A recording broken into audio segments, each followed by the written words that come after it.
What's up, ladies and gentlemen? Once again, it's Tier List Thursday.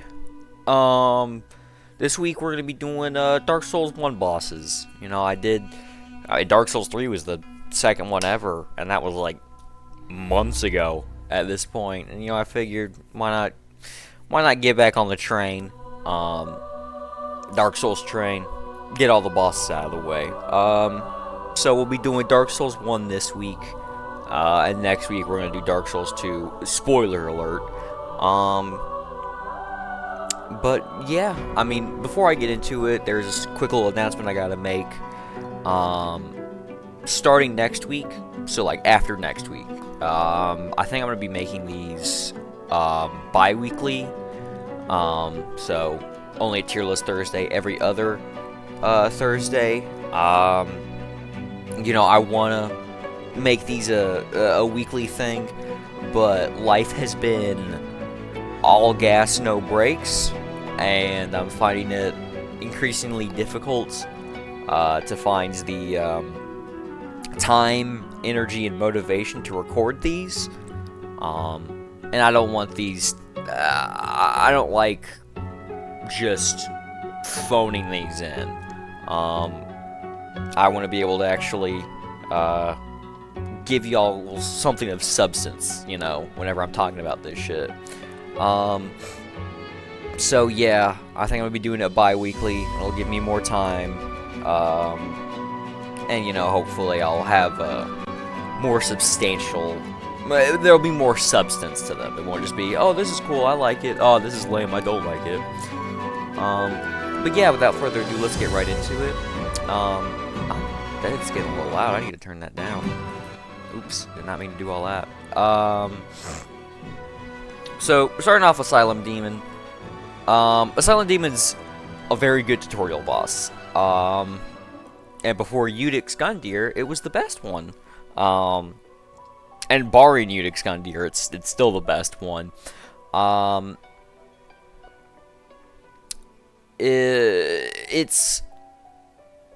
Asylum Demon is great because it is your introduction to the game and the fact that this is going to be hard. This is going to be, it's going to be unforgiving, but it's still fair, which is a good way to describe the Soul series. They are unforgiving. Mistakes are punished, but, only your mistakes. That's the difference between fair and forgiving. Dark Souls doesn't give you a lot of room to fuck up, but it knows you're gonna fuck up, so it doesn't, you fuck up and you die, and that's it. It doesn't do any extra horse shit to you. But the Asylum Demon, the whole thing is you're supposed to run in, fight. You only have the broken sword hilt. Supposed to go in, smack him, so you're doing 2 damage, and he kills you in like 2 hits. And so you run up to the side. It's a little room in the corner. You run through the door in the corner, and that's where you get all your gear, and then you go back. And you started off with a plunging attack, and then you whoop his ass. And I'll get into this with the Taurus Demon more specifically, but regardless. But it shows you that, if something's whooping your ass, there's usually something you can do to make your life a lot easier in that capacity, whether it be finding a plunging attack, or sorry, I just noticed the bosses and I realized there's one missing. I guess, okay, well, regardless, sorry, I'm getting ahead of myself. It shows you that usually there's some way to look at the encounter that you're not realizing. But even barring, the plunging attack and all that stuff, it's a fairly decent boss. Its attacks are very well conveyed. Maybe not as intuitive as, a Dark Souls 3 boss's movements might be, but it's still very good. Like, you can tell what the Asylum Demon's gonna do. There aren't really any jank hitboxes, which there are a lot of in this game. But yeah, Asylum Demon, it's good. It does its job very, very well. Up next, we got Taurus Demon,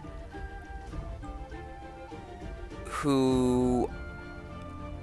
Okay, hold on. First of all, I'm gonna have to add an extra tier, because spoiler alert, there are some bad bosses in this game. Dark Souls 1 has some bad bosses. We need an F tier, because C tier is supposed to be, you know, it's supposed to be middle of the road. It's supposed to be whatever. But if it's the second to last tier, it makes Taurus Demon look a lot worse. But Taurus Demon is all right. It's pretty good. It's decent. So I mentioned before, Asylum Demon. You know, there's always some way to encounter that boss. There's always something you can be doing. There's always a second way to look, or like a way to give yourself an advantage in most boss fights. And Taurus Demon is the second boss in a row who gives you an opportunity to plunging attack. When you first enter the arena, if you don't move forward too much, you can climb up the little tower, and there's going to be 2 undead shooting at you. Let me skip the song real quick. There's going to be 2 undead shooting at you, and you want to take them out, otherwise they're going to be pestering you that entire fight. But what you can do is you can have Taurus Demon spawn in, you can run back, you can climb up that ladder, and then you can just plunging attack him over and over again. Which, you know, like I said, there's always... With these bosses, there's usually an ability to do that. How intentional they might be, it varies from boss to boss, but, you know, they want you to do that. But I don't like that, because that really starts to, like, 2 bosses in a row, you're going to start thinking, I can plunging attack all these assholes. When in reality, there are...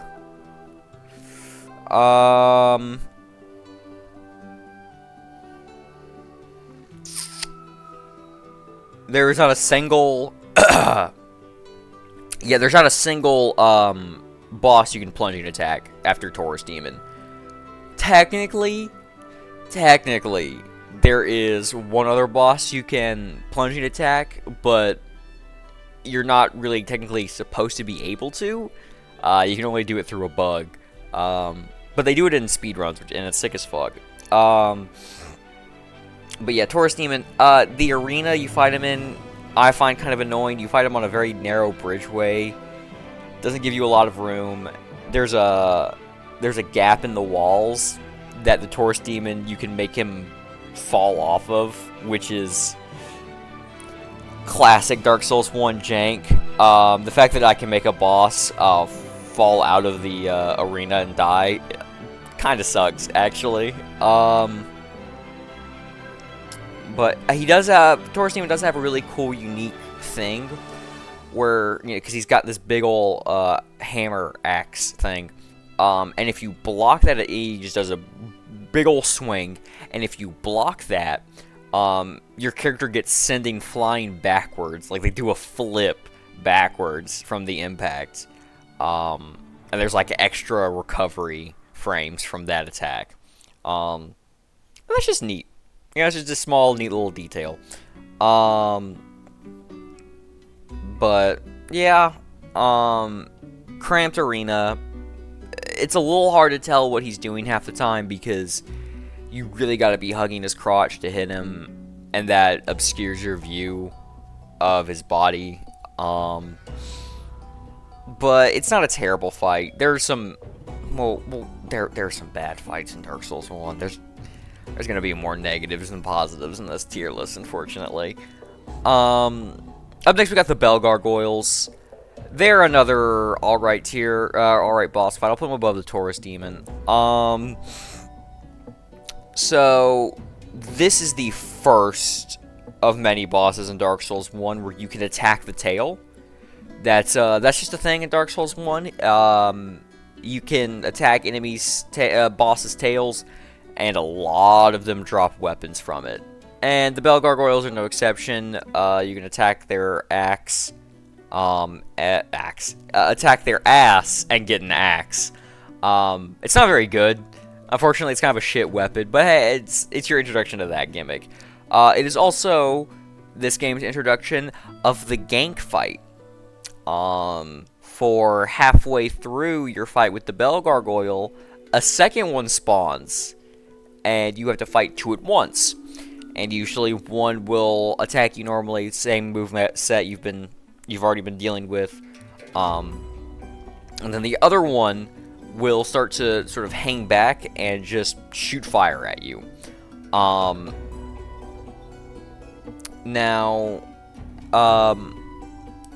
it's a gank fight. I wouldn't say it's one of the better ones. It's not always the most fun to deal with. Honestly, the best gank fight is the Demon Princess from Dark Souls 3, and they've never gotten close to doing that ever again. Like, Elden Ring makes mistakes that they made in Dark Souls 1 and 2. But, you know, they don't have as much experience under their belt when it comes to this gank fight. So there are still going to be moments where their attacks overlap and you just have to run away and you can't do anything, which is frustrating, which is annoying, which leads you to making decisions you probably shouldn't, and then you lose, you die. I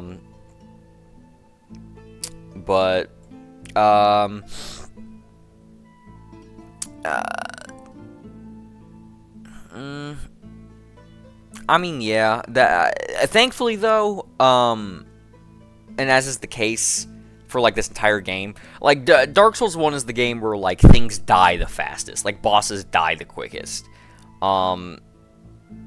It's kind of like the Street Fighter V of the series in that capacity, where like it like touches of death, you know, or maybe it's more like maybe Marvel's a better comparison. It's like UMC3.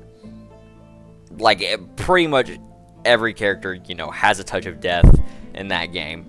And in Dark Souls 1, you deal a lot of enemy to bosses, but bosses deal a lot of fucking damage to you. Did I say you deal a lot of enemy to bosses? I think I said that. Whatever. You deal a lot of damage to bosses, and bosses deal a lot of damage to you. So you can take out the Bell Gargoyles pretty quickly. So it's not like you have to deal with the gank super long, but that gank can really just slow down the fight if you don't know what you're doing. First F tier Capra Demon. There were a lot of roadblocks in Dark Souls 1 that made people say, oh, this is bullshit, I'm returning this game. Especially at launch. For a lot of people, it was just the general difficulty and the Asylum Demon, and they couldn't figure that out, and so they said, I'm done, fuck this game. Other people, it's when you got to the catacombs, Jesus, what's the area called? The area where you fight the next boss. And you encounter the Basilisk, and on like day 1, Curse could stack, so people would get like to 1/16 their maximum health, and they would say, fuck this. Another such roadblock was the Capra Demon, because this fight is horseshit. The fight itself is whatever. On paper, it's the Capra Demon itself and 2 dogs. Now, dogs in FromSoft games are the spawn of the devil. They're always way more difficult and powerful than they should be. Hell, in Dark Souls 3, they fucking teleport. But they're no exception in Dark Souls 1. Those dogs mean business. If you are not careful, they will fuck you up very fast. But it's the Capra Demon and then 2 dogs. Okay, whatever. You know, it's the first one in this game, but Dark Souls bosses are no stranger to, you know, having a main central boss and then some ads, almost like it's an MMO. However, where the problem lies is how tiny this arena is. A lot of times what will happen is you walk through that fog gate, the 2 dogs charge you, as does the Capra Demon, and you literally either do not have time to react to 3 separate attacks, or if you do, sometimes they'll, you know, power of teamwork, the Akatsuki in versus debates, but the power of teamwork, though. They will time up their attacks, and you just can't do anything. And this is also just one of those boss fights where there's not really anything you can do. It's just a dog shit arena. Now, thankfully, if you're lucky and the RNG works for you in a way where you're able to quickly take out those dogs, and it's just you and the Capra Demon, it's a piss easy fight. It's ridiculously easy. Like, spoiler alert, the Capra Demon just becomes a regular enemy in, like, an end-game area. The Capra Demon is not a complex fight. It's pretty basic. Like, he swings his little machetes. That's it. He leaves very large, obvious windows for attack. He doesn't really have any lingering hitboxes or any bullshit like that. Like, the fight itself, like, fighting the Capra Demon is not hard. It's not difficult. It's just the added dogs and the incredibly small arena that make this fight, like, actively unfun. Now, thankfully, there are two ways to skip this fight. If you have the Master Key, you don't need to fight the Capra Demon. You can just skip right to the Catacombs, go fight the Gaping Dragon. Not the Catacombs. I forget what that area is called. I'm losing it. The sewer area, right before Blighttown. And you go right to the Gaping Dragon. Or, what you can do is you can stand outside of the arena, and you can find the angle, and you can just chuck firebombs over the wall, and you can damage him from outside the fight, and then you can just walk in and just instantly kill him, and all is well. But up next we got the Gaping Dragon. We're talking about names, it's an F tier, but low C tier. So, the Gaping Dragon, it's your first dragon fight. Technically, Gaping Dragon is not actually a dragon. Gaping Dragon does have some cool lore, actually, where it's like, because its entire body is like, well, it's, I'm not gonna say it, but you know what that looks like.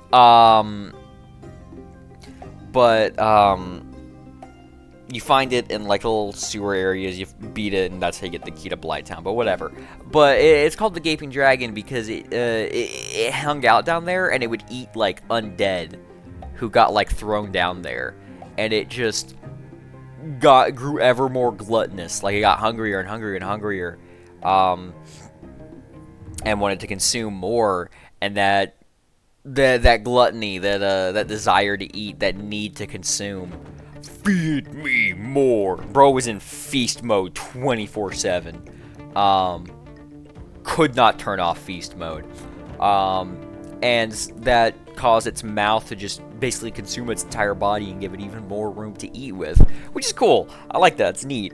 I like Dark Souls lore. Regardless,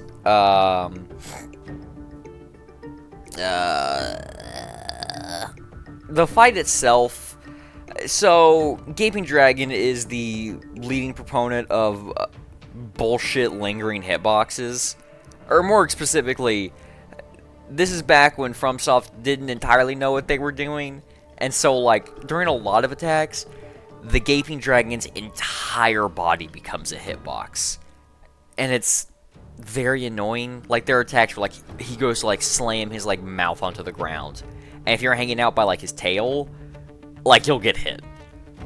There are a lot of moves that do that, and it's very annoying. There's an attack where he just charges forward, and that hitbox lingers even after he started to, like, drastically slow down. But on top of that, Gaping Dragon is really just a DPS test. Well, no, he's an endurance test, because for, like, that point in the game where you fight him, he's got a shit ton of health. Like, he just takes a minute to kill.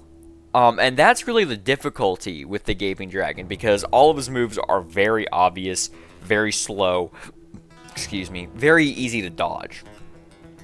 But, God, he just has so much health. And it just gets to a point where, like, you have to be very careful with your mistakes, because the fight goes on so long, you just have to be, you can't fuck up for an incredibly extended amount of time, more so than any other boss. And that can get kind of boring. I'm trying to think. Yeah, he's just kind of an endurance test. He has way too much health. Like, if the Gaping Dragon had less health, he'd be at, like, the top of seats here, probably. But he has so much health, and I never look forward to fighting him. It's not a bad fight, it's just, it becomes boring. Which is honestly probably a worse offense. But,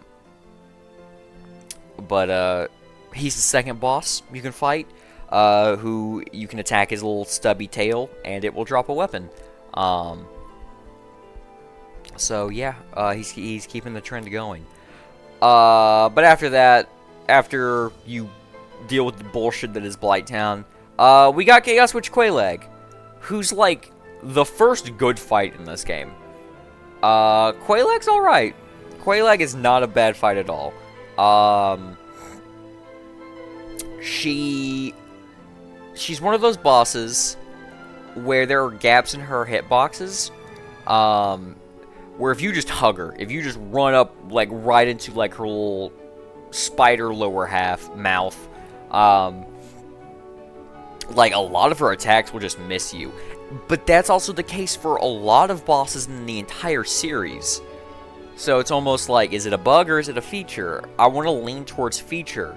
And I think Quelaag does an amazing job at teaching you if you're aggressive, if you stay up in their grill, home slice, I'm sorry, I don't know what came over me. A lot of their attacks will just whiff. And I love that. I love that it teaches you to be aggressive. I love that it teaches you to constantly engage in the boss fight. Because if you just hang back and linger, like, Quelaag is going to outrange you, and you're just going to lose, and you're going to die. And you're going to be like, this game's not fair. But you're playing like a bitch, so that's what you get. Regardless, once again, her moveset, none of her attacks are bullshit, which is really what it comes down to for a lot of bosses. Do they have some bullshit? Quelaag doesn't have no bullshit. It's all fair bullshit.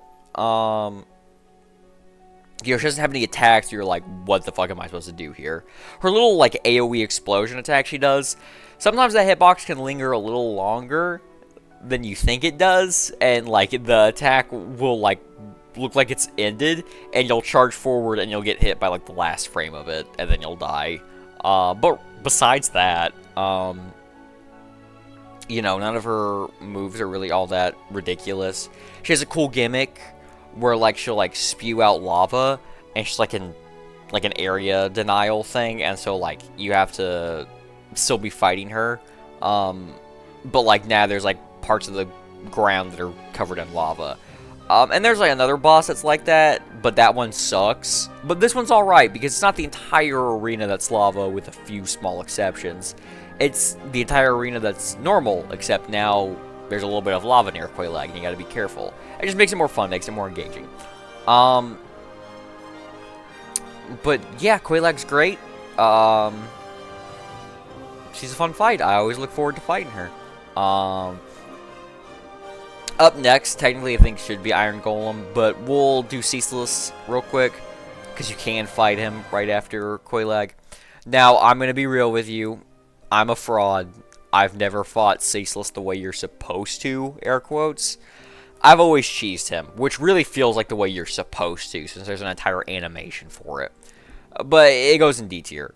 So the way Ceaseless works, you enter his arena, you find him watching over the like tomb for his sister, who isn't actually dead. Spoilers. She can teach you pyromancy. But he thinks she's dead, and there's a little shrine with her clothes there. But once you grab the armor, you piss him off. He loses his shit. He rips like the arm that's kind of like fused to his body off of his torso, and then he starts attacking you. But he's this giant hulking demon thing who's like standing like you're on a cliffside and he's like standing on like outside of that cliffside.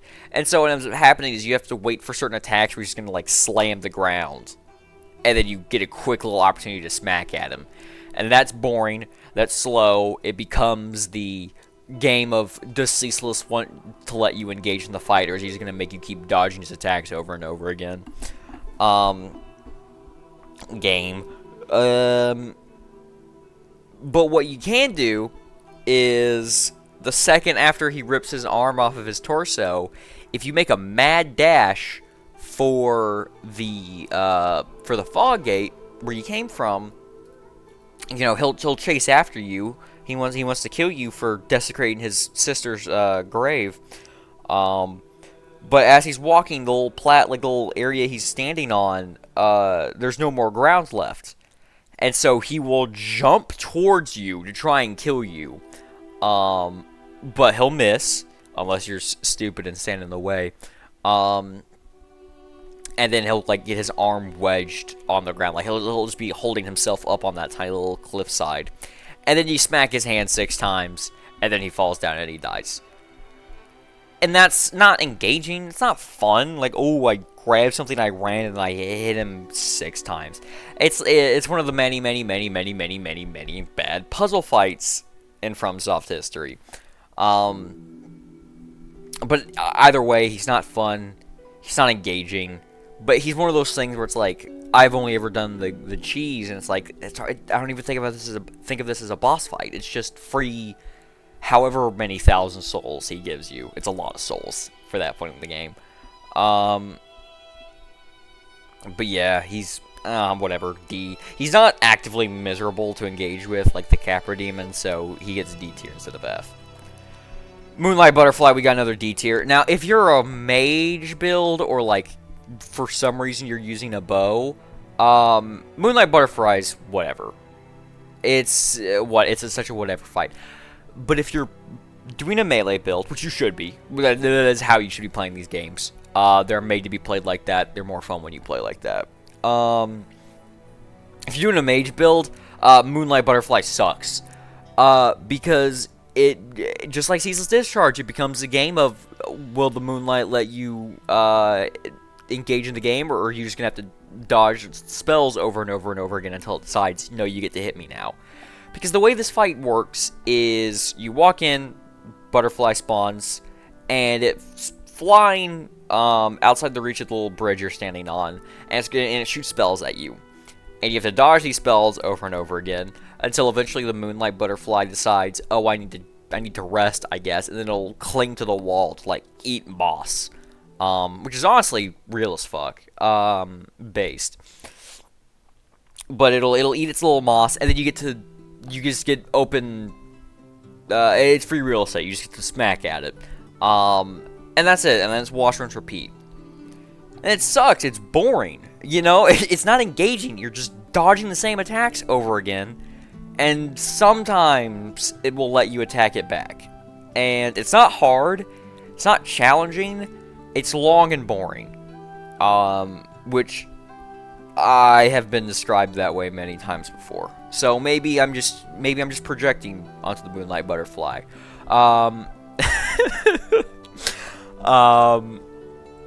But regardless, it's a dog shit fight, D tier. Iron Golem. Now, once again, I've never fought Iron Golem the way you're supposed to. But if we're judging Iron Golem based on just its fight itself, it's a B tier. Right below a Silent Demon. It's alright, you know? Big humanoid fight. Where you just smack at his ankles. Doesn't really have any bullshit attacks. It's fair. It's the main thing. It's fair. However, if you like to have fun, what you'll do is you will make sure that you're human before you fight them. You will walk to the little side room next to the fog gate right before you enter. You're going to find a summon sign for an absolute legend named Black Iron Tarkus. You will summon him, and you will have the time of your fucking life. I'm not even going to spoil you on what Tarkus does, if you don't know already. If you don't know, play Dark Souls 1. What the fuck are you doing here? Don't watch this. Go play Dark Souls 1. But, oh my god. Oh my god. If we include the Tarkus experience, S tier. Are you kidding me? That's like the one summon I tell people to use. Because, like, this game's better when you don't use summons. It's more satisfying. It's more fulfilling. However, Black Iron Tarkus, now I'll summon him every single time. Every single time I play this game, I'm summoning Black Iron Tarkus. My legend, my goat, my god. But yeah, Iron Golem, pretty nondescript, pretty generic moveset. He swings his axe at you. And some of his attacks have like a little concussive air blast attached to it, which is neat, which is interesting. Keeps you from just lingering back and outranging him with like magic. He has like a little grab attack, which can be a little bullshit if he grabs you and you don't roll out of the way. He can just straight up chuck you off the arena, which is kind of funny, but also not fun. But I mean, besides the little annoying bullshit potentially grab, yeah, he's alright, B tier. Crossbreed Priscilla. First of all, F tier, why are you fighting her? Second of all, boss fight itself, I think I've only ever fought her once. It's C tier. She's alright. Her gimmick, besides literally telling you, hey, we don't need to fight, you can just leave, and you actually just can. Like, you can just not kill her, unless you're a heartless monster. But her gimmick is that she'll turn invisible.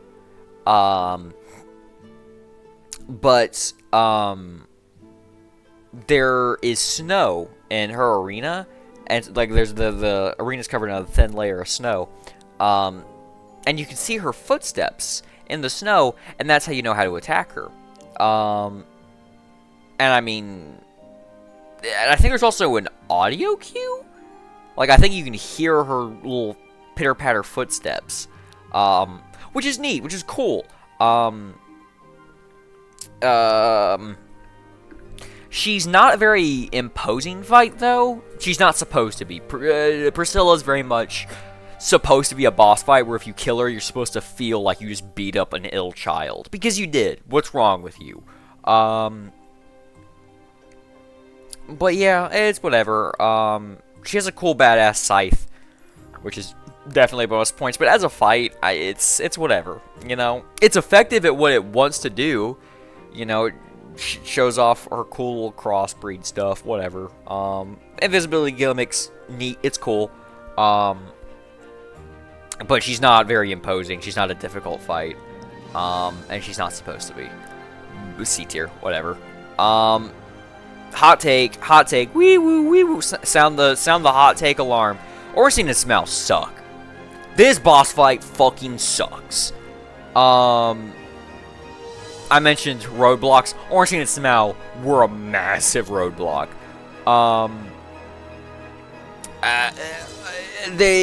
So it's a gang fight. You're fighting Ornstein and Smough. Duh.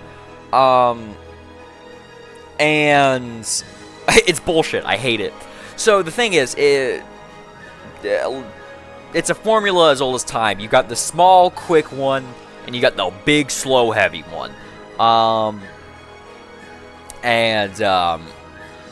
So the gimmick with Ornstein and Smough is that you fight both of them, and the first one to drop to 0 hit points, the other one will absorb their powers, and then you have to fight, you know, a souped-up version. So if you beat Smough first, like a maniac, you get to fight an Ornstein the size of Smough, which is the more difficult option. Or if you defeat Ornstein first, Smough gets some, like, electricity added to his attacks. It's still the same slow easy to bait and dodge, but there's electricity now. Um, Now, the reason why this fight is bullshit is the first half, when you're fighting both of them. Now, I'm of the opinion that you should be able to beat every single boss in the game without getting hit, purely based on your skill level and your knowledge of the game.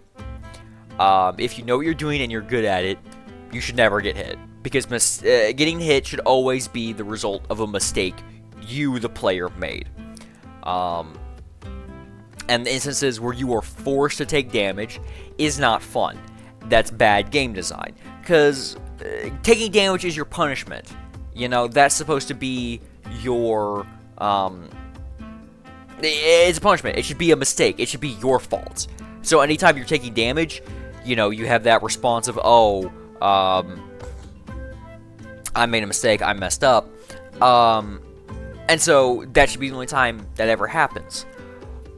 The problem with Ornstein and Smough is if you want to do that first phase, not getting hit, not making a mistake, you just have to run around the arena for 20 minutes, desperately waiting for Ornstein to do his little charging attack, which you can easily avoid and punish, all while you're avoiding his and Smough's other attacks.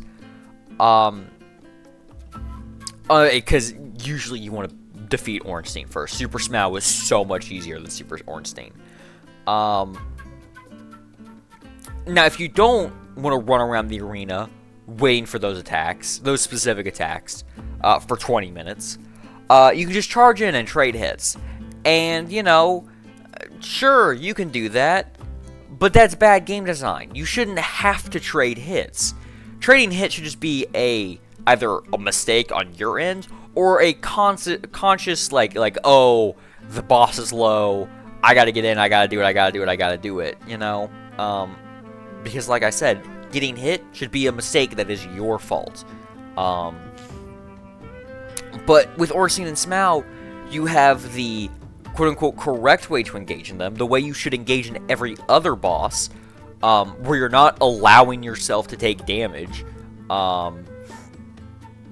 that is slow, boring, and unengaging.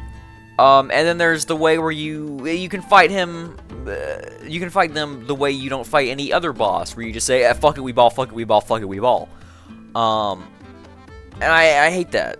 It's boring. I mean, by the time you get to the second phase, like, oh, yeah, no, it's over. Like, Super Ornstein is tough if you decide to go that route, if you really want the Leo ring. Or his armor, honestly. But he's super tough, but it's a lot easier to just deal with Ornstein. Not having to worry about Smough lingering just behind, ready to, like, one-shot you. And then Super Smough, good lord, you have to, like, try and lose to that guy. But it's not fun. It's such, it's the epitome of bad gank fight design in the series. Of, you know, characters who attacks will just overlap and you don't get an opportunity to engage them without just almost by default putting yourself at risk. More so than, like, any other. Like, obviously, if you're trying to fight a boss, you're putting yourself at risk. But with Ornstein and Smough, it feels like there's never an opportunity to attack them without just trading hits. And that sucks. That's bad design. But yeah, no, I hate Ornstein and Smough. They suck. Dark Sun Gwendolyn. So, he's a whatever fight. He's kind of like the Moonlight Butterfly, done right, air quotes right. So the way his fight works is you walk into this long-ass hall, he's all like, oh, you dumb little fuck, you shouldn't have done that, face the wrath of the gods, and then doesn't use Wrath of the Gods. But he, it's a long-ass hallway, and he shoots spells at you, and you run towards him, And then when you get close enough, you smack him a few times, and then he teleports away. And you do this over and over again. And now, fun fact, that hallway that you fight him in is not infinite. It's just very, very, very, very, very long. So you could theoretically get to the end of that hallway, and then he can't teleport away, and then you just mollywop his little twink ass. But that will take like 20 minutes to do, and fuck that. Maybe not 20 minutes, but you get what I'm saying. It's whatever. You're just running forward, dodging the same 3 spells over and over again. It's not all that difficult. It's not very engaging.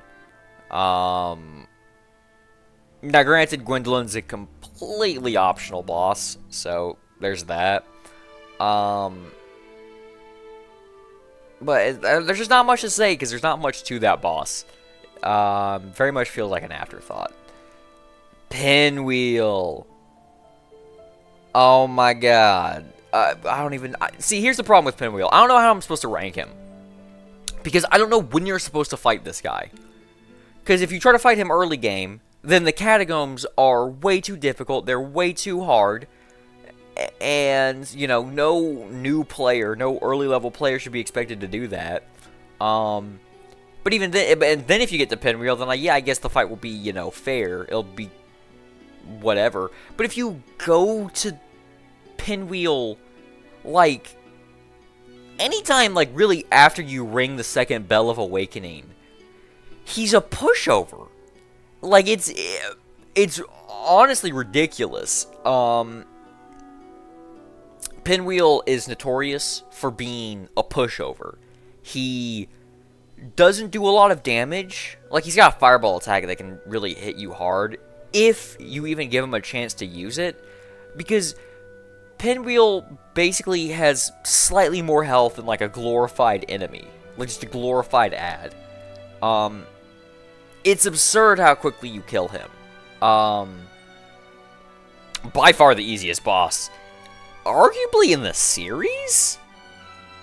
Like, it's probably him and, like, Covetous Demon for, like, easiest fight. And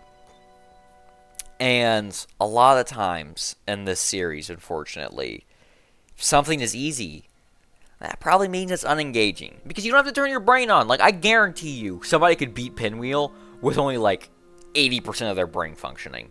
Like, legit brain damage, you could beat Pinwheel.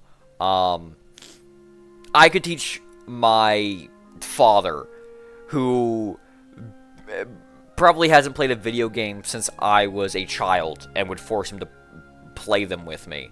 I could teach him to beat Pinwheel in, like, 2 minutes. He's pathetic. Now, granted, he does have a chance to drop you the Mask of the Father, which should put him up to S tier by default. But I don't know how you're supposed to rank him. Is he the pathetical pushover? Or is he supposed to be an early game fight, but the area you go through to get to him is the most bullshit early game area ever? I don't know. He gets F tier for being the worst crime. Boring. So goddamn boring. Up next we got the Stray Demon. The Stray Demon is a copy-paste of the Asylum Demon. You go back to the Undead Asylum, and you fight him. It's the same thing, except there's, like, he's got this one tack where, like, he slams the ground, and there's, like, this little explosion. That attack's pretty unintuitive. Doesn't, like, you wouldn't expect it to do that until you get hit by it and probably killed by it, because it does a shit ton of damage. But besides that, it's just this Asylum Demon again. But that one attack does kind of, like, ruin it. On top of the fact that it's just a copy-paste of, like, the first boss in the game. And it's kind of same thing as Gaping Dragon, where it's got a shit ton of health for when you fight it. Or when you can fight it, it's completely optional. When you probably are fighting it. But it's a little more engaging than the Gaping Dragon. So I'll give it that. Now earlier I mentioned that there's a boss. Never mind. Never mind, that boss isn't missing. I'm just losing it. Jesus Christ. Jesus Christ, I'm just losing it. Great Grey Wolf Seath. Now, Seath, from a design standpoint, it's incredible. Big dog with a sword. Hell yeah. Hell yeah, sign me up, brother. Music. Incredible. I haven't really talked about the music for any of these bosses yet. They're all good. Dark Souls music, it's all good. But Seath is like the first one where the music is just chef's kiss. Because it's a sad song and it's a sad fight. The whole point is, you need to go to Artorias' grave so you can get his Abyss Walk ring. Yes, keep playing the music. Goddamn. You need to get Artorias' ring so you can go fight the Four Kings. Because if you don't have it, you just die the second you enter the Void. Or the Abyss. But Seath doesn't want that to happen. And so you have to fight. And it's not just because Seath doesn't want you to want that to happen because, ooh, you're desecrating my master's grave. Seath doesn't want you to do that because Seath doesn't want what happens to her master, Artorias, to happen to anyone else. And so she's trying to save you. But you don't listen because, hey man, you gotta link that first flame, bro. You gotta do that shit. But, it's very sad, and anyone who plays the game knows that when you get Seath down to like 10% health, she starts limping, and her attacks become slow and pathetic, and she's not really able to put any like weight behind them. And the music on top of all this is just, it's heartbreaking. It just pulls at the heartstrings. It's great at that. Unfortunately, the boss fight kind of sucks. It's not a great fight. She's a big old dog with a sword. And so you basically, the way the fight goes, you just slap at her ankles a bunch. And like she just swings her sword around. And it's not all that engaging. Like, she has like 3 moves. And sometimes, like a lot of times, if you smack on her too much, she like jumps away.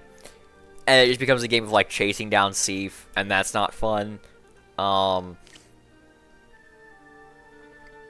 yeah, she's just, it's not a great fight. I don't have a ton to say, because there's not really, unfortunately, there's not a lot to say about Seath. There's not a lot to her fight. Honestly, the most, like, the important part of Seath is that you have to fight her to get to one of the 4 Great Lords, and it's just the emotional gut punch.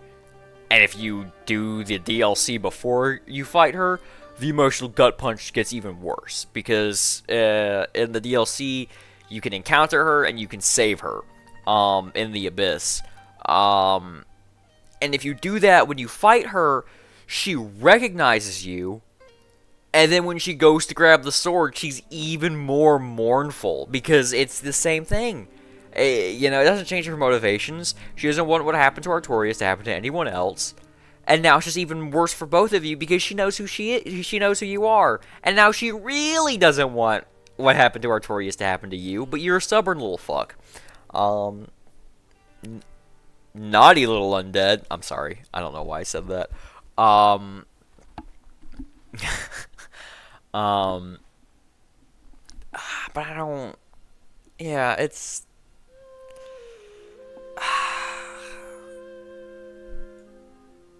I don't know. I'll put it right below. Hold on, Dark Sun Gwendolyn. It really is not that. Yeah, I think that's how I'd rank them. That feels about right. Centipede Demon. Fight sucks. This fight's bullshit. So you fight the Centipede Demon in an arena filled with lava that will kill you very quickly. And what you're supposed to do is you gotta cut off his tail, and he drops a ring that makes you practically immune to lava. But if you don't do that, you just have to cling to, like, these tiny little strips of platform. And you have to fight him on that. And it sucks. You know, it's effectively a tiny, cramped arena. The camera's not great. He's way too big. Sick design. He looks cool as hell, but... Man, Centipede Demon sucks. God, fighting him is awful. I'm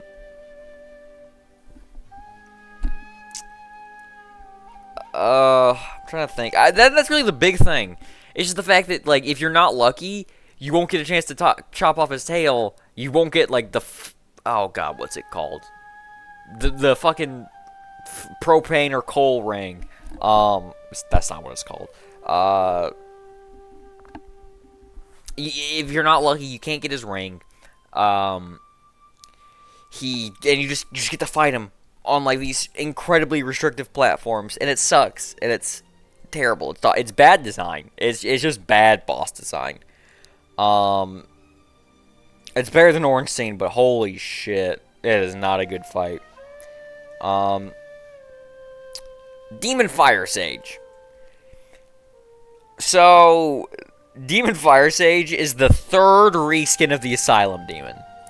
It's the third one. Earlier I mentioned that after Taurus Demon, there's not another boss you can plunge and attack. Technically, you can plunge and attack the Demon Fire Sage. In like all bosses speedruns, what they'll do is, well, after you beat the Demon Fire Sage, it opens up an elevator from like Lost Izalith all the way up to like the Fair Lady's bonfire. What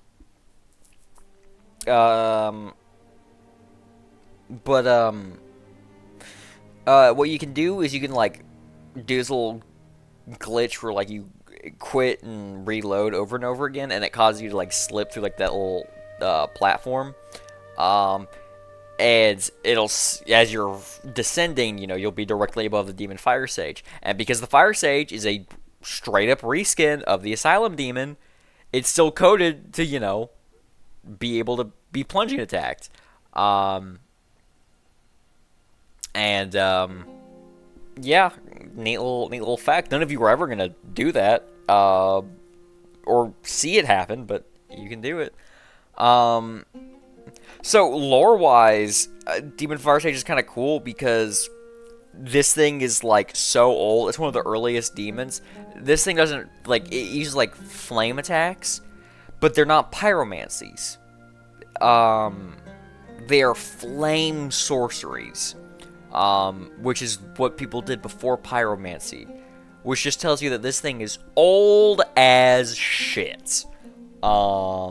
It's like the only example in the entire series of something using flame sorceries. Because like you hear about flame sorceries, but you never see them and you never use them because you have pyromancy. But this thing doesn't use pyromancy, it uses flame sorceries. Which is neat. That's cool. That's the only good thing I have to say about this fight. Fighting the Asylum Demon the first time, it's cool. It's a really good first boss fight. Teaches you a lot of really valuable lessons. Second time fighting him, it's like, okay, well, like, you're fighting, like, a full power version of this thing, and, like, you're on equal footing now. It's like, okay, whatever, alright, fine. Third time fighting the asshole, just because you made him red and, like, gave him an AoE attack doesn't mean anything. I don't want to fight this dickhead again. Fighting him twice was too much. For the fact that it's just the third time and it's so fucking lazy, it's better than Centipede Demon. It's better than Moonlight. God damn, man. But it's just... I don't want to harp on it too much, any more than I already am, because this is a boss fight right before Lost Izalith, which was so clearly rushed and not finished. Like, you can tell that they ran out of time and money after Ornstein and Smough, after Anor Londo, because, yeah, no, the jump in quality is, or maybe not, jump's the wrong word, the plummet in a lot of qualities that made that game very good. God, are they ever so apparent. But yeah, Fire Sage is clearly just like, oh, we're running out of time and money. Let's just do the third Asylum Demon boss. Why they felt like that boss is even necessary. Like, this is a very DS2 move. But whatevers. Now we got the four Great Lords. Seath the Scaleless. So Seath, he's whatever. Well, first of all, if you attack his tail, you get the Moonlight Greatsword, so S tier. But if we're ignoring that, oh god, he's a C tier. So first of all, Seath's kind of bullshit. He kind of breaks the rules of the game, in that first encounter. Because you're not supposed to be able to even attack him. Like, you can't really hit Seath in that first encounter. You're supposed to die to him. You're supposed to die. And then you get moved, to like a little prison cell. And then you break out, and then that's how you progress to like the Duke's Archives, and you get to the little crystal cavern, whatever. But, I don't like him because that first encounter, it breaks the rules. It's a boss fight that you literally cannot win, and I don't like that. That's not cool. But during the second encounter, so Seath's his whole thing is that he was born without scales, and was thus not born immortal like his everlasting dragon brethren. And he helped Gwyn betray the dragons. Yada yada yada. He wanted to figure out how to become immortal, and then he found out, oh, I need the scales to be immortal, and all of the everlasting dragons are dead. And so basically his way of becoming immortal is he kind of just created a phylactery for himself. Whenever you walk into his arena, you see like this little fancy shining crystal. And if you try to attack Seath before you destroy that crystal, he just regenerates health faster than you can damage him. So he's effectively immortal. But once you break that crystal, he doesn't recover health anymore, then you can just kill him. And then when you do that, the fight's pretty straightforward. You just hug his little tentacle crotch area, and you just smack away at him. And you only thing you're really looking out for are like his spell attacks, where he causes a bunch of spikes to shoot out from the ground, which not only can deal a lot of damage to you, but also cause curse buildup. So if you're not lucky, instant game over, lose half your health. But his fight itself, another difficult thing that I don't like about him, is that attacking his tail is very difficult. Because Seath is a very large, wide fellow. And so, and you have to attack, the very tip of his tail. So, getting the Moonlight Greatsword is very annoying and tedious. And I don't like that. How you gonna gatekeep the most iconic weapon in the series behind you, being a little bitch? But regardless, yeah, no, Seath, it's a whatever fight. Yeah, it's whatever. I really don't have a lot to say. Most of those fights go by pretty quickly, though, too. It's just, I charge forward, I smack him with my Zweihander, and then he dies. Well, that's about it. I've only died maybe to Seath, a handful of times my entire life. But yeah, that's Seath. Nito. Nito's real cool. Nito's, spoiler alert, he's definitely the best of the four Great Lords. I think he can go in B tier. He can go right above Iron Golem. So Nito's gimmick is, he's in an arena and he has skeletons with him. He has his undead homies with him, his Skelebros. And like in the catacombs, you can kill the skeletons, but they just come back to life. However, and the only way to truly kill the skeletons is if you kill them with a divine weapon. Now, thankfully, it's very easy to get a divine weapon. In Orlando, you can find an occult club, and all you have to do is just take that to Andre, and then you can unreinforce it, like unrefine it, and that drops it down from occult to divine, like +5, I think, too. No, I think it's just a regular divine. But you can do that, and then you can just kill the skeletons very quickly, because they're still skeletons. You don't need to be a strength build for that club to kill the skeletons pretty quickly, and then it just becomes a 1v1 with Nito. But even if you don't do that, the skeletons are very manageable because Nito can kill his skeletons. He friendly fire is toggled for him. So when he's swinging his little sword scythe thing, that can kill the skeletons. And the other thing is he has like this big AoE attack where he just causes an explosion, and like that will always just wipe out his skeletons for you, and that leaves you a pretty big opening to fight Nito. And so it's technically a gang fight, and it's one of the better ones because the boss fight itself gives you avenues in order to deal with your the stacked odds, the stacked numbers, in a way that's fun and engaging. And even if you don't want to do that, you can quickly remove the gank aspect of that fight. And that's the way you should be able to do it. But yeah, it's so he has little skeletons with him, but it's not bullshit. It's not a Capra Demon where it's like, oh my god, this sucks, I hate this. It's fair, to an extent. Sure, the skeleton can hit you, but Nito can hit the skeletons. And a lot of times, if you can just focus on Nito, he'll take care of his skeletons for you. And that's shout out to him. Shout out to Mr. Boner, man. But he's pretty basic. He's like this big, slow, lumbering skeleton lord. Attacks are pretty clear. They're slow. They're conveyed well. He has this one cool attack that I mentioned in the skeleton tier list, where like he plunges a sword in the ground and it shoots out and it hits you, and you can't really dodge it on sight. But it does have a very, very apparent audio cue, which I do like. I do like audio cues for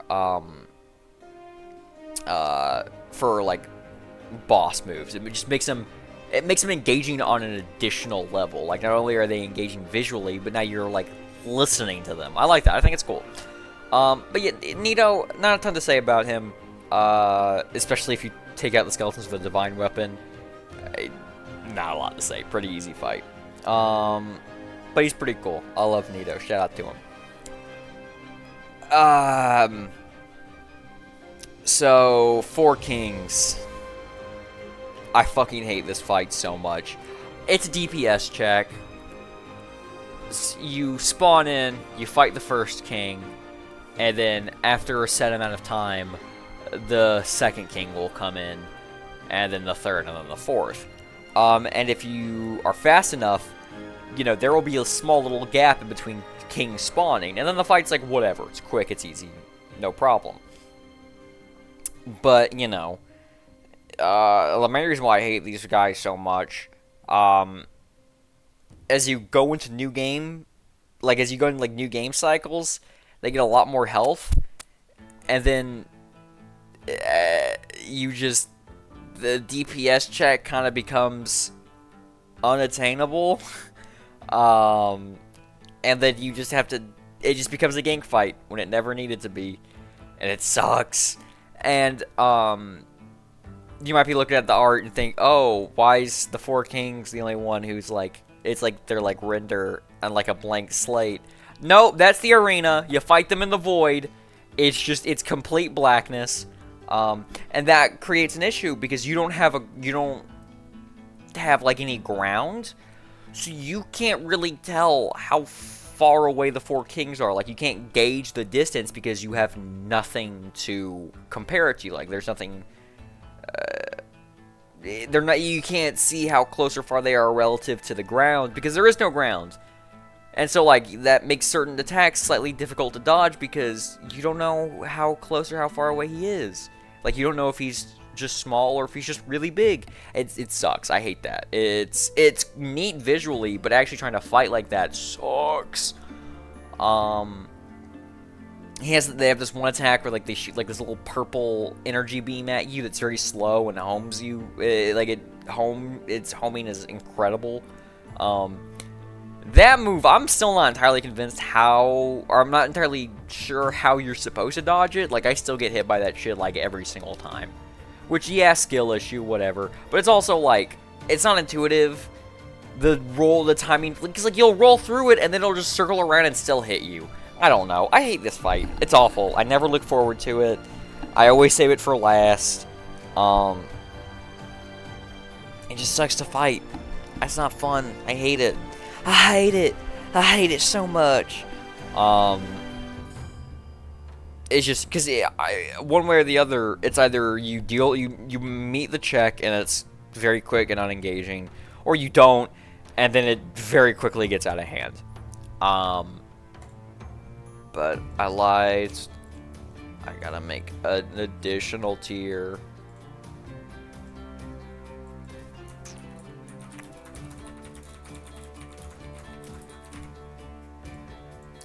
The Bed of Chaos is the worst boss fight of all time. It's the worst. It's so fucking bad. Like, words truly fail to encapsulate just how dog shit this design is. So, it's a platforming boss in Dark Souls, where your jumping arc is very awkward. You cannot control it. And by the way, did I mention that the way you jump is by running and then pressing L3? Yeah.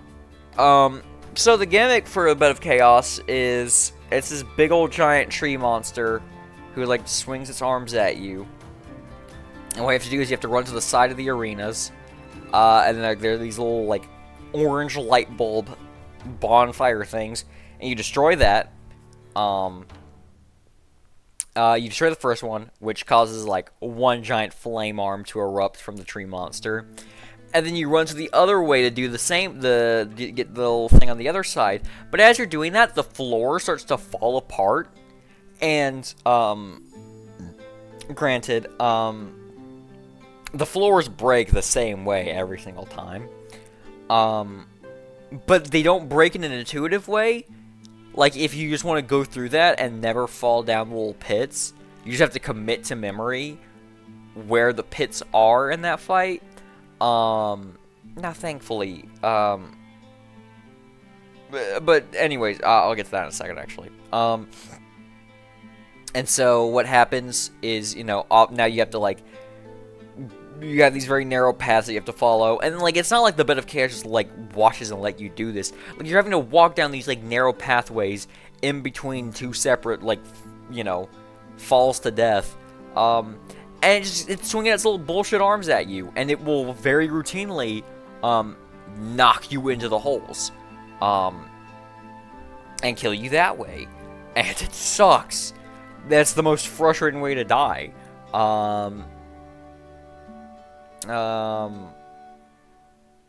But thankfully, FromSoft knew that the Bed of Chaos was the biggest load of horseshit, this side of the Mississippi. Any progress you made, and like the floors stay broken, so you know where you can and can't go, after you die. And, the little, like, orbs on the side of the arena, those stay broken. You only have to hit those once. Now here's the thing.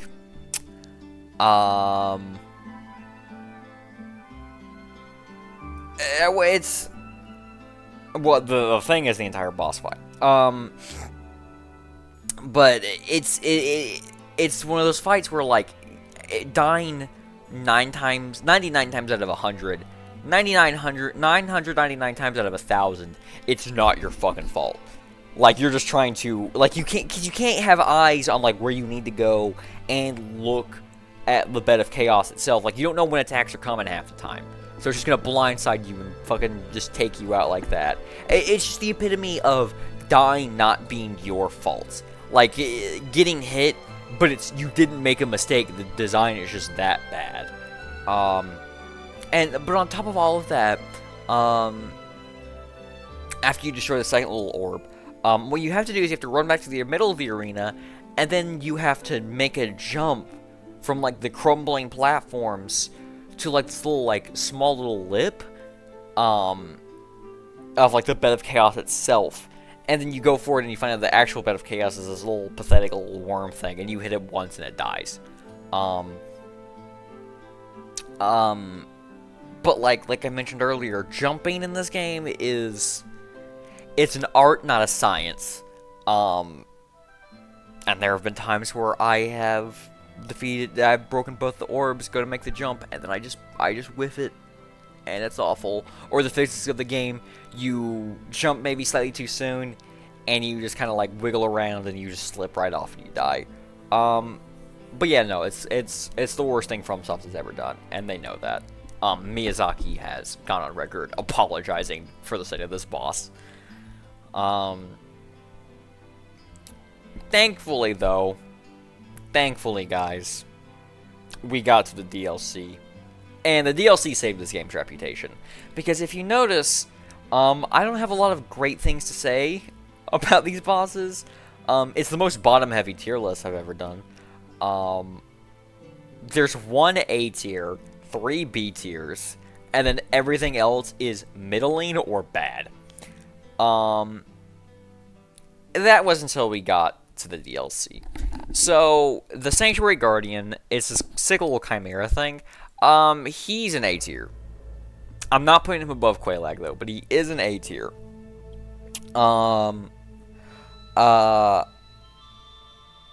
So, his whole thing, he can, like, shoot lightning at you, and, like, the water is filled with, the arena is filled with water. And, you know, there's a gimmick, in, like, all the games, like, lightning, if it hits water, it, like, spreads out a little bit, does a little AoE. So it's, like, an additional, little, bit of, difficulty for the Sanctuary Guardian. But, you know, he flies around, he shoots lightning at you, and he, like, just attacks you normally. And this motherfucker is aggressive. He does not let you hang back in the cut and just, you know, do whatever. Like, he chases you down. He forces you to fight him. And thankfully, you know, opportunities to attack him, maybe not plentiful, but they are there. And if you're fighting him how you're supposed to be, if you're going to be, you know, aggressive with him, you know, it's incredible. It's awesome. You're just constantly wailing away at each other, and it's fun. It's cool. He's also a boss where you can smack his tail, and you can get his little, like, scorpion tail as, like, a whip. That's pretty neat. Yeah, Sanctuary Guardian's great. Very difficult, honestly. Like, this boss still kind of gives me trouble anytime I fight it today. But that's just a skill issue. He's just a tough cookie.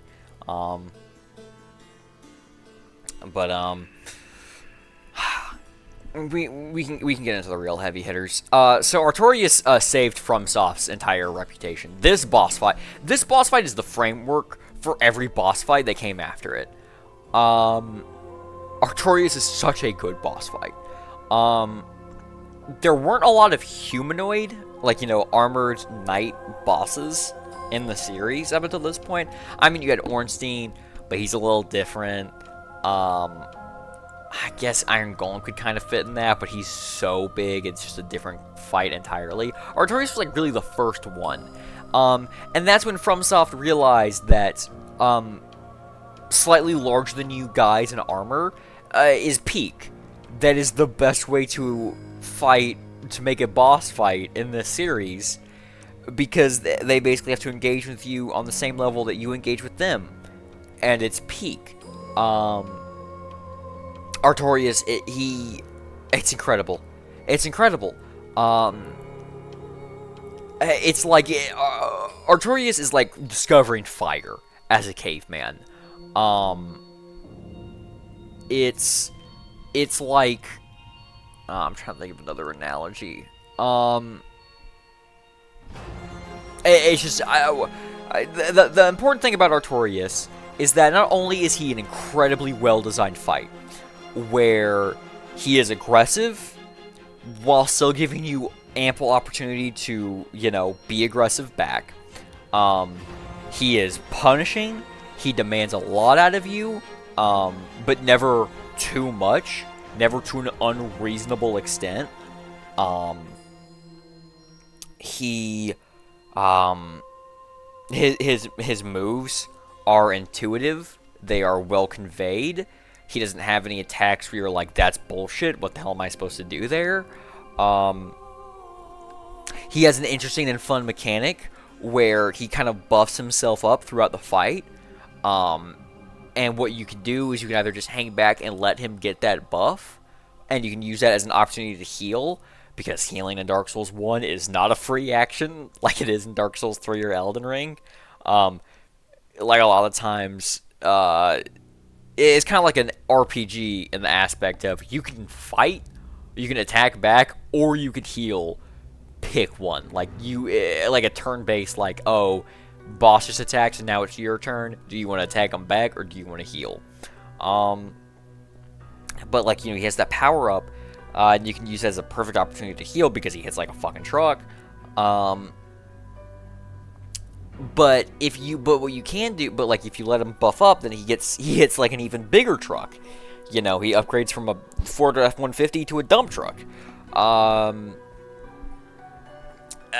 But what you can do is that when he starts to power up, if you deal enough poise damage to him during that animation, you will stagger him, cancel his power up, and like he's staggered, so you have even more opportunities to attack him. It's oh my god, every aspect about Artorias is fun and engaging. He's so good. He's such a good fucking boss fight. And he's, even now, Artorias is difficult enough that anytime I beat him, I get like a sense of like accomplishment. Not to mention that he's also like the sickest design ever and like the coolest character fucking in the entire series. Shout out to him.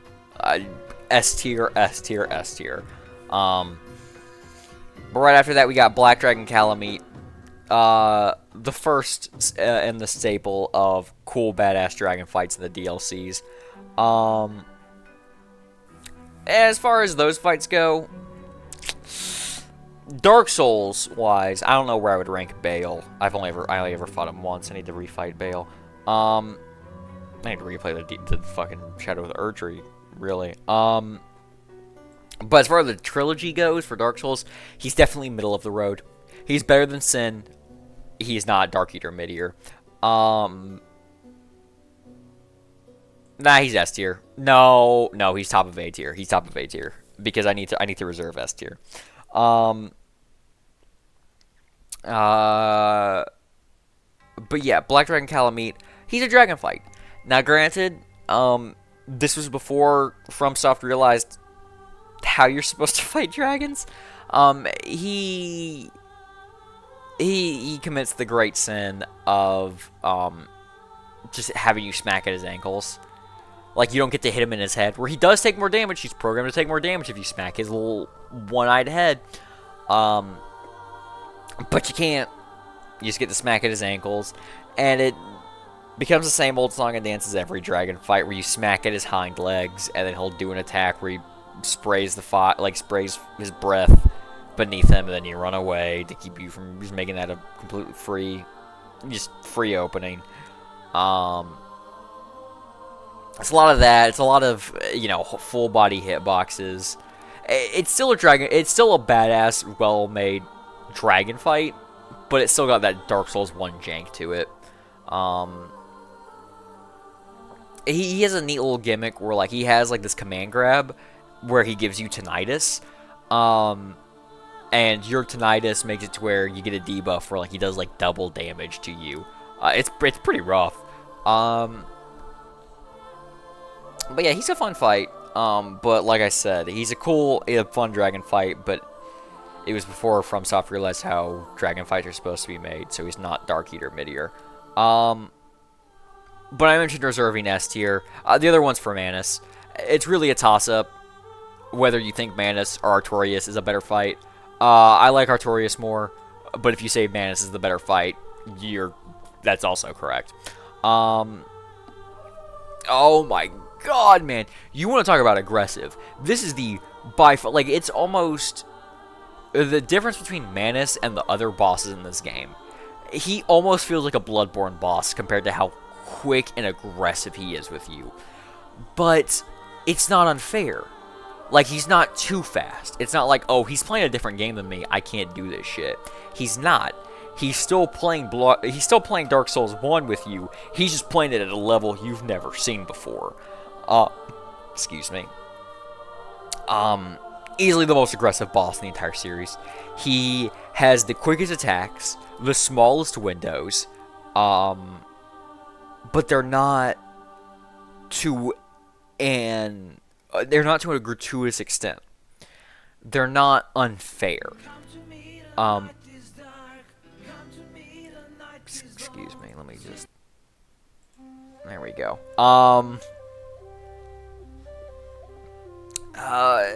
Where was I? Manus.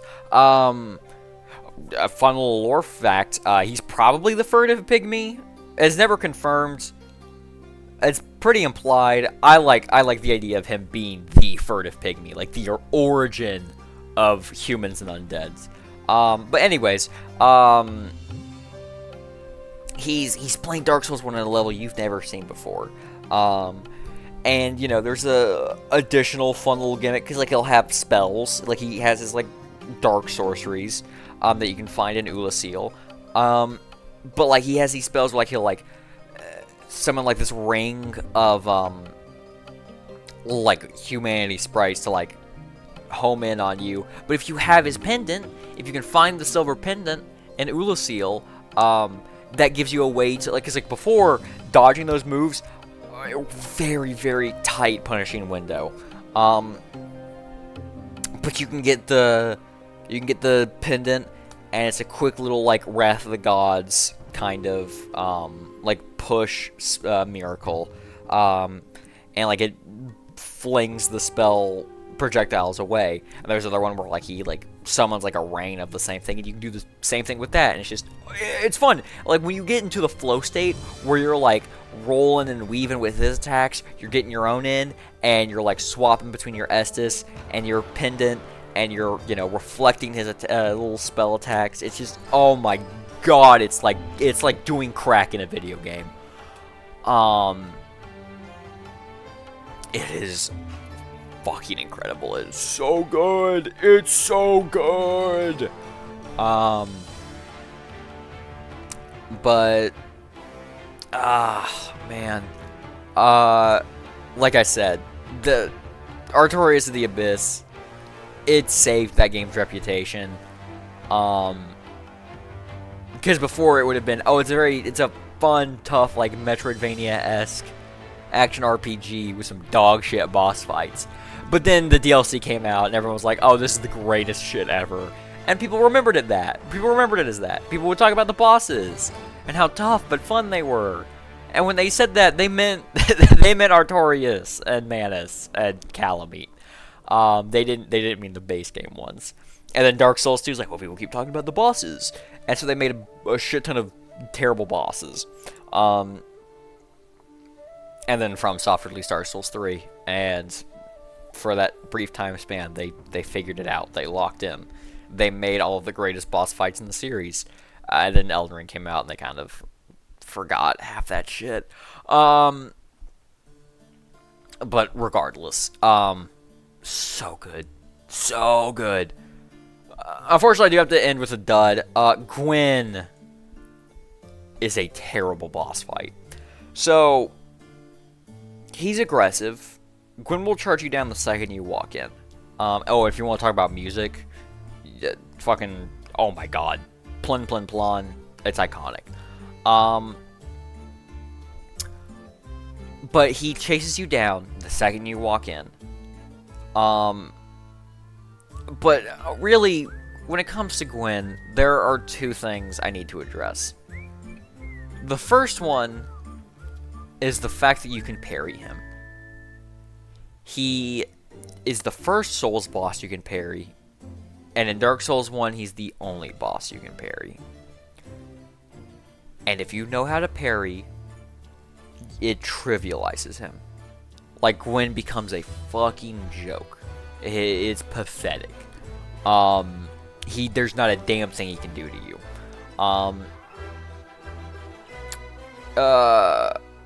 And that raises the question of, like, oh, you know, is being able to parry bosses ethical? Like, should you do this? Should you learn how to do this? Or should you engage with the boss as they were meant to be? And that's a question I don't give a shit about. However, the second thing is the reason why I think you should learn how to parry for Gwyn's sake and Gwyn's sakes alone. He has this one little attack where he just kind of like flicks his sword at you. And this move, it's like frame one. Like, it's legit unreactable. Like, you do not have a chance to react to it. And Gwyn hits like a fucking truck. He does so much goddamn damage to you. But what'll end up happening is Gwyn will just fucking stun lock you. Like, you'll get hit by one move. Like, you'll get hit by, like, one of his sword swings. And while you are still in the recovery frames of being hit, he'll do that little sword flick and just kill you. And the only way I have to describe it is that it's not fair, and it's bullshit. It's one of the few moments, it's one of the few bosses who aren't just punishing, they have moments of just straight up being unfair. That move is not fair, and he can just whip it out whenever he feels like it, and there's not a damn thing you can do about it. And that move alone ruins the boss fight. Because before, he could just be a very fast, aggressive, difficult humanoid fight. But that move just ruins it. It ruins it. You could be on an incredible run, and he just whips that out, and you don't even get a chance to react, and you just die. Or just it fucks up your flow for the rest of the fight, and you're donezo. You're ripperoni. But yeah, it's a terrible fight. It's a terrible, terrible fight. Pretty much for that fact alone. But there we have it. It's our Dark Souls 1 boss tier list. Did you love it? Did you hate it? What would you rate it? You're the best. You're the best. What should I tier list next? Little Anthony Fantano reference for you fellas out there. But yeah. I'll see y'all next week. Have a good one. Take care. Bye-bye.